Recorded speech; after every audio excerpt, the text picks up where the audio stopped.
Hey, this is Rick. The evening had started off like any other. Carol and I, along with a few close friends, had gathered for game night at Amber and Josh's place.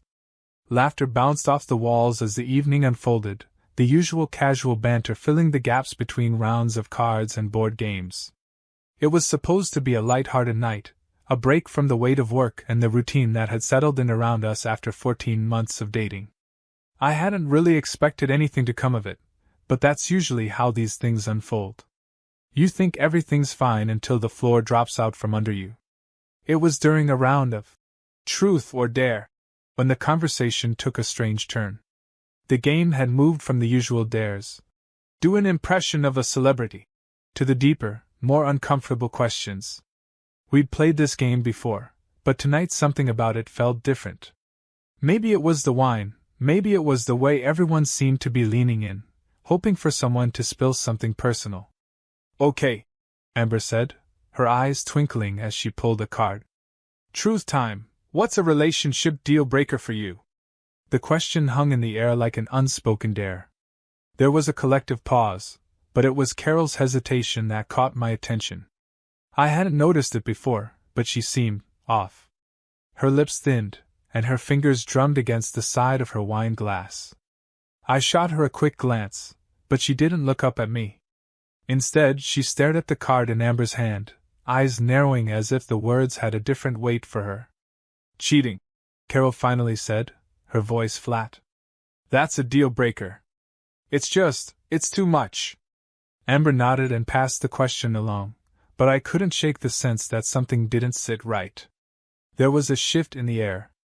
I couldn't put my finger on it, but it felt as if the room had been holding its breath, waiting for something to crack. And then it did. Josh, with his usual grin, leaned forward, clearly enjoying the tension he was creating. What if it's not just some random fling? What if it's someone you're close to? A best friend even? His question hung in the air, a challenge disguised as curiosity. I glanced at Carol again.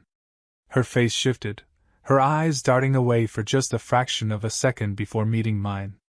A flicker of discomfort. No, not just discomfort, something else. A guilty heat, like she had been caught. The kind of heat that comes when something you're trying to hide suddenly surfaces. I swallowed hard. Carol? Her gaze dropped, and she sighed, the weight of the moment hanging between us. I wasn't always the person I am now, she muttered, her voice small. I cheated in a past relationship. With Marcus. The words hit me like a cold slap, unexpected and sharp. It didn't make sense. Marcus was a friend, one of the closest ones in our circle. He was someone I trusted, someone we both spent time with. He wasn't just some random guy from her past. I stared at Carol, trying to process what she had just said, but the pieces didn't fit together. Marcus? My friend Marcus? She nodded, her lips quivering slightly. Yes. I could feel the room around me shift. The laughter from the others faded into a muffled hum, as if the walls were closing in. There was a long pause before I could muster the next question. How long did that last? Was it serious? She shook her head quickly, almost too quickly. It didn't go on for long, but it happened. And it was wrong. I regret it. I really do. But regret didn't make the truth any easier to swallow. Marcus had never seemed like the type of person who would betray someone. I'd known him for years. He and I had always gotten along, shared the same interests, and I'd even invited him to our place more than a few times. The idea that he and Carol had crossed that line, had crossed it with each other, made my stomach churn. Carol reached out, her fingers brushing my arm. Rick, I'm telling you this because I don't want any secrets between us. I want you to trust me. The words barely made it to my ears. I wanted to say something, to demand more details, but I couldn't. My brain was too busy trying to piece everything together. This wasn't just a betrayal in some far-off past. Marcus was still a part of her life. They were still friends, still in each other's circle. How was I supposed to look at him the same way again? I glanced at him, sitting across the room, his face casual, unaware of the storm that had just been unleashed. "Rick, are you okay?" Carol asked, her voice soft now, quieter. I nodded, not trusting myself to speak, and excused myself from the conversation. I needed space. I needed time to think. This wasn't just about her. It was about my entire relationship with Carol. Everything I thought I knew about us felt fragile now, slipping through my fingers like sand. The words were still ringing in my ears. I cheated, with Marcus, and no matter how many times I heard it, the weight of it didn't lessen. I needed time to process. The days that followed the game night felt heavy. Carol and I barely spoke about what had happened. We danced around the conversation, as if pretending it hadn't even occurred might somehow erase the sting. But every time I saw her, my mind ran back to that moment, her words, the look in her eyes, and Marcus's face, so calm, so unaffected. It wasn't until the weekend that we sat down to talk about it, the words finally spilling out like a dam breaking. We were at my apartment, sitting on the couch, the space between us far too wide for comfort. "I think you need to understand the whole picture, Rick," Carol began, her voice quiet but firm. "Marcus and I, we weren't always like this. We didn't just fall into being friends again after everything. There was a time when we were more." The weight of her words hit me again. More. I braced myself for whatever came next. "We were friends with benefits," she continued, her eyes fixed on her hands. "Before my last relationship. It was messy, I won't lie. We didn't talk about it, and we didn't tell anyone. But we kept it secret. It didn't go on for long, but it was a part of my past." I sat back, stunned. "So you and Marcus were like that before you were with your ex?" She nodded, and I could feel the room tightening around me. The idea of them being anything more than just friends twisted in my gut. Carol, with her warm smile and sharp wit, had always been the one who seemed so stable. The kind of person who could be trusted.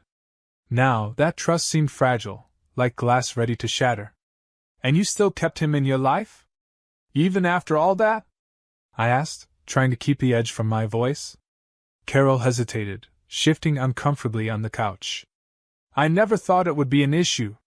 We went through a lot together after that, and She stopped herself, gathering her thoughts. "I care about him, Rick. And we've both moved on. It's not what it was. It wasn't what it was. But it had been something, and something I couldn't ignore." She didn't see the problem.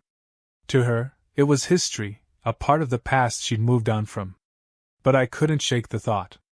If their past could be swept aside so easily, what was stopping it from happening again? "So you and Marcus are still friends?" I asked, already dreading the answer. "Yes, we're friends," Carol said, her tone steady but guarded. "We see each other regularly. Group outings, gatherings with everyone. I know that might seem weird to you, but I promise you, it's not like that anymore." I wanted to believe her. I wanted to. But the idea of them being so intertwined, so close, wasn't something I could easily ignore. It gnawed at me. Every time I saw Marcus laughing with her at a party, or even just texting her, it felt like a constant reminder of something I couldn't unsee. The thought of confronting him made my skin crawl. The last thing I wanted was to cause drama in our group of friends, but the more I thought about it, the more I realized I wasn't willing to keep pretending that everything was fine. The trust I'd had in both of them was gone. And so, the decision started to solidify in my mind. The only way forward, the only way to save what little peace I had left, was to step away. No ultimatums, no asking her to choose between me and Marcus. That would just keep the cycle going, the tension building until we both lost. "I think we need to end this, Carol," I said, the words coming out harder than I expected. "I can't keep doing this." Her face paled, and her eyes widened. "What? Rick, no. Please don't." But I cut her off before she could say anything more. "I can't keep pretending that things are fine when everything's up in the air. You've got your history with Marcus, and I've got my doubts. I can't shake the feeling that there's more between you two than you're letting on." She recoiled, her arms folding across her chest. So this is it? You're just giving up? I'm not giving up, I said, my voice low but steady. I'm not going to keep forcing something that isn't working. We're not on the same page, and maybe we never were. Carol stood up, her fingers trembling at her sides. She wanted to say something, but the words never came. Instead, she just shook her head, looking away, as if the whole thing was some sort of dream she couldn't wake up from. We sat in silence for a long time after that. Neither of us knew how to move from there. Eventually she spoke, her voice quieter now. You don't think this is just a mistake? That we can't fix it? I looked at her. I could see the pain in her eyes, the same pain I felt. But it wasn't just about fixing it. It was about whether the trust we once had was something we could rebuild or if it was lost forever. I can't answer that, Carol. I don't know if we can fix this. I don't know if I can trust you, or Marcus, or anyone in this group anymore. She nodded, her shoulders slumping in defeat. I get it. I really do. You have every right to feel this way. As I watched her walk out of the room, I couldn't help but wonder if I was making a mistake. If my decision to end things was fueled by my own insecurities, or if it was a necessary step to protect my own sense of dignity. And as the door closed behind her, I was left alone with one question that I couldn't answer. Does the past always predict the future, or can people change? A week passed since Carol walked out of my apartment, and the silence between us stretched longer than I had expected. The days were quieter, filled with a dull ache that never quite went away. I spent my time sorting through my thoughts, trying to separate what I wanted from what I needed. It wasn't easy. Every time I thought I had made up my mind, a new question would pop up, turning everything upside down again. It was Carol who reached out. I didn't expect it, but then again, I should have known. She was always the one to try and fix things, to offer solutions where I saw only dead ends. She suggested we meet, not to continue the breakup conversation, but to discuss rebuilding. I was skeptical, but I agreed. Part of me still wanted to believe we could fix it. But the other part, the part that had learned the hard way, wasn't so sure anymore. We met at a coffee shop, the kind we used to frequent when everything felt easy. I had my arms crossed, unsure if I wanted to hear what she had to say. She sat down across from me, her hands nervous, tapping the table in a rhythm that made my heart beat faster than it should. Rick, she started, her voice tentative. I've thought a lot about what you said. About Marcus. About us. And I. Carol, this isn't just about Marcus. This is about trust. This is about the fact that I've been second-guessed, ignored, and frankly, made to feel like I was overreacting to something that should have been an issue in the first place. She looked down, the quietest hint of guilt playing across her face. I hated seeing that, because it made me question whether she understood what had gone wrong. I get it, okay? She said, voice soft. I know I screwed up. But I'm asking you to consider, no, trust me when I say I'm willing to change. That this relationship with Marcus, the way we've interacted for so long, it's not the same thing anymore. I want to rebuild. I want us to work through this. I clenched my jaw, trying to focus on what she was saying, to find the piece of me that still wanted this to work. But all I could hear were the things that couldn't be unsaid. And how do you expect me to believe that? How am I supposed to just let go of the fact that you and Marcus have this history? This deep friendship that has crossed boundaries more times than I'm comfortable with? She winced. We're not together, Rick.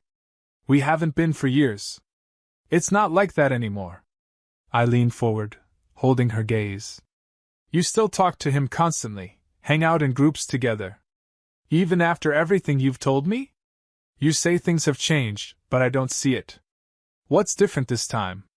How can I trust that you're not going to fall back into old habits? Carol exhaled sharply, running a hand through her hair. Rick, I don't.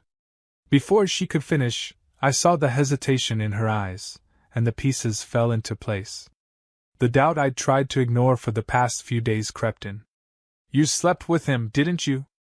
After we broke up. She went still, her mouth opening, then closing. She looked everywhere but at me, her eyes darting around the coffee shop as though seeking an escape from the question. I didn't want to hurt you, Rick. I swear. But yes, it happened. I thought it was a mistake. I was confused, and Marcus was there. I know it's wrong, but I didn't think. Did you think about me? Did you think about how this might hurt me, or how it would change everything between us? Her voice dropped to a whisper. I was trying to find comfort. I didn't want to be alone in that moment. And Marcus, he was the person I knew best, Rick. I didn't want to be with him, but I couldn't handle the silence either. I could feel my blood boiling beneath my skin. She wasn't taking full responsibility. She was justifying it. She was turning it into a story where she was the victim, not me. And that made it all the harder to process. You don't get to use that as an excuse, Carol. I don't care if you were confused. What you did was disrespectful. To me, to us, to this. I gestured between us, the emptiness growing more apparent by the second. And now you're asking me to trust you again? You're asking me to just forget that this happened? Her face crumpled, her eyes glistening with tears. I'm not asking you to forget. I'm asking you to see that I'm willing to grow. To change. I know I made mistakes. But if you can't give me a second chance, then what was all this for?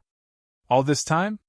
Her voice cracked, and for a brief second, I almost felt sorry for her. But then I remembered the way things had played out, the ways I had been pushed aside in favor of her past, the ways she'd chosen comfort over clarity. And I couldn't let it go. I wouldn't. We all have a past, Carol. I understand that. But I've learned one thing from all this. The past doesn't disappear when you sweep it under the rug. You have to deal with it. And if you can't respect the boundaries we set, then what does that say about the future? Her shoulders slumped, a deep sigh escaping her. I don't know if I can fix it, Rick. I don't know if I can fix us. I think it's time we stop trying to fix things that are already broken, I said, my voice steady despite the weight in my chest. I need to respect myself enough to know when to walk away. We can't keep pretending this is something it's not. I stood up, leaving her sitting there, her words hanging in the air. She wasn't going to change, and I couldn't keep asking myself if there was a second chance.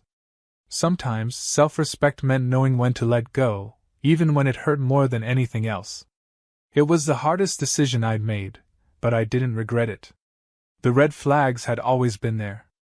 I had ignored them out of hope, out of love. But now I was done. And this time, I was walking away for good. 8 months had passed since I last saw Carol. 8 months of quiet nights, of learning to sleep without the weight of uncertainty on my chest. Time had carved out a space for me where her name didn't sting anymore, where her face no longer flashed across my mind at unexpected moments.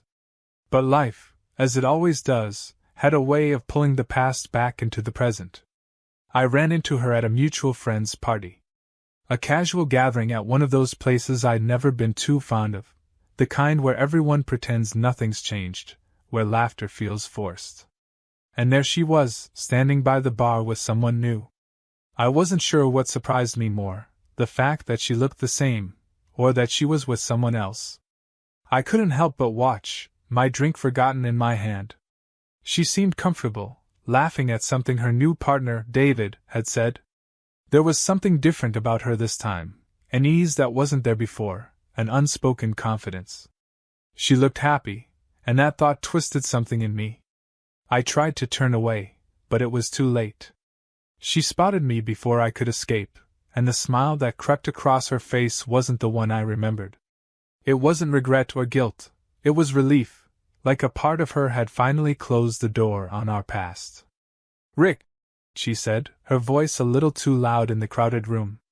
You remember David, right? I glanced at him, a tall guy with a tight smile, his handshake firm and his eyes sharp. He seemed pleasant enough, but I didn't know him. I didn't owe him anything. Yeah, we've met, I replied, my tone flat. How have you been, Carol?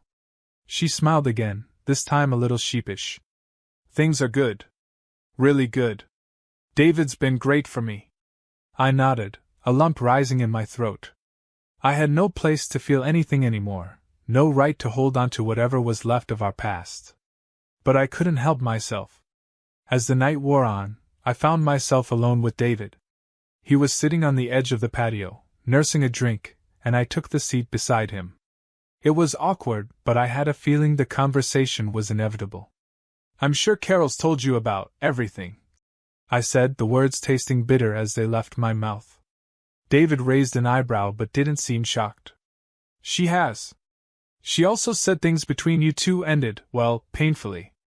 "I think that's putting it lightly," I said, trying to maintain a calm exterior. I couldn't decide if I was doing the right thing. Sharing the truth about her past with Marcus, about how things ended, felt like a betrayal in its own way, but what was the alternative? Pretending it never happened? Letting him walk into the same mess I had been in? David took a sip of his drink, then looked at me, his gaze measured. "I've heard the story from Carol's side. She's changed, Rick. And I trust her. She's not the person you remember."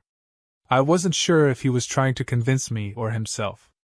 "I hope she is," I said quietly. "But sometimes, people repeat the same mistakes. They don't even realize they're doing it." He nodded slowly, as if weighing my words. "I get it. But I don't need to know everything about her past to trust her now. She's been honest with me. That's enough." I couldn't argue with that. If Carol had grown, if she was truly different, I was glad for her. But I also couldn't help but reflect on how far I'd come since we'd ended. I'd learned to live without her, to find freedom in the silence between us. The constant anxiety, the doubts, the second-guessing, I hadn't realized how much it had worn me down until it was gone. Sometimes, the truth was harder to face than the comfortable silence we kept. But in the end, the silence had been just that, comfortable. And comfort wasn't the same as peace.